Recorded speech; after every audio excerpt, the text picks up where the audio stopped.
Hej Eva, hyggeligt at møde dig. Hej. Mit navn det er Alberte, og jeg kommer til at være hovedinterviewer. Og jeg hedder Susie, og jeg er supplerende interview. Ja, og det er sådan, at vi jo har lavet en masse spørgsmål ud fra VUM, altså voksenudredningsmetode. Kender du til VUM i forvejen? Ja, jeg har fået lavet en før. Ja? Okay, så du er bekendt med det offentlige og sådan. Det er ikke dit første møde? Nej. Okay. Det er sådan, at fordi der er så mange spørgsmål, det er noget, der vi skal jo på en eller anden måde kende til dit liv på bedst mulig vis, og inden for så mange områder som muligt.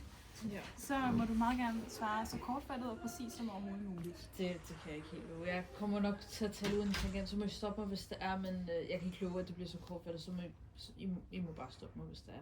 Okay. Og jeg tager det slet ikke personligt. Altså sådan der, det gør jeg bare, det forstår jeg godt. Okay, det er godt at vide. Ja.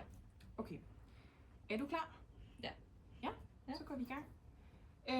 Det første område, vi gerne vil snakke med dig om, det er sådan noget som egenomsorg. Egenomsorg. Ej, jeg hader det ord. Det er så forfærdeligt. Jeg kan slet ikke forstå, hvad det er sådan. I bliver ved med at nævne det, men jeg kan ikke forstå sådan, hvad det betyder. Altså, sådan, det hvorfor handler det er mere- vigtigt.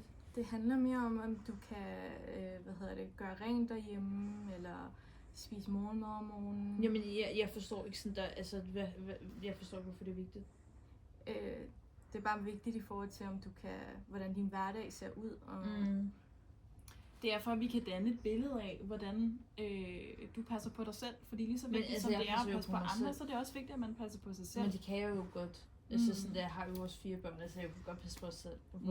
På dem også. Ja. Så du oplever ikke nogen udfordringer? Nej, I og forhold igen, til jeg at hader kunne det. varetage Altså, dig sådan, selv. I bliver ved med at spørge om det samme. Altså sådan, egenomsorg, også fordi I vil have det på som et mål for i min vugge. Altså jeg kan ikke forstå sådan, hvorfor, altså jeg synes jo ikke, at det er et problem, så jeg forstår ikke, hvorfor det skal stå der.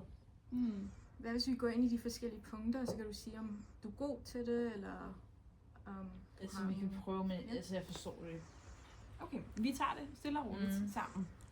Ja. Det kunne for eksempel være sådan noget med at klæde sig af og på, og komme i tøj, som ikke er nattøj fra morgenstunden. Og når man går i seng, at man tager nattøjet på igen.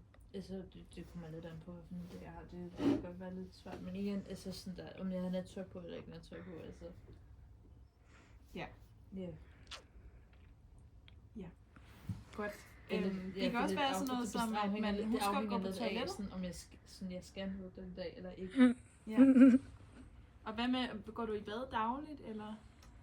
Igen, jeg har brug for nogle eksterne motivationer. Okay, ja. Jeg kan godt fornemme, at det er lidt et svært område, det her. Men jeg synes, at det virker som om, at du ikke selv synes, at du har de store problemer med egenomsorg.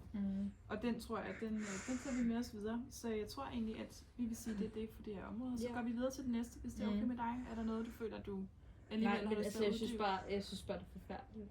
Okay, Ja. så går vi videre til næste område. Det var det, ikke?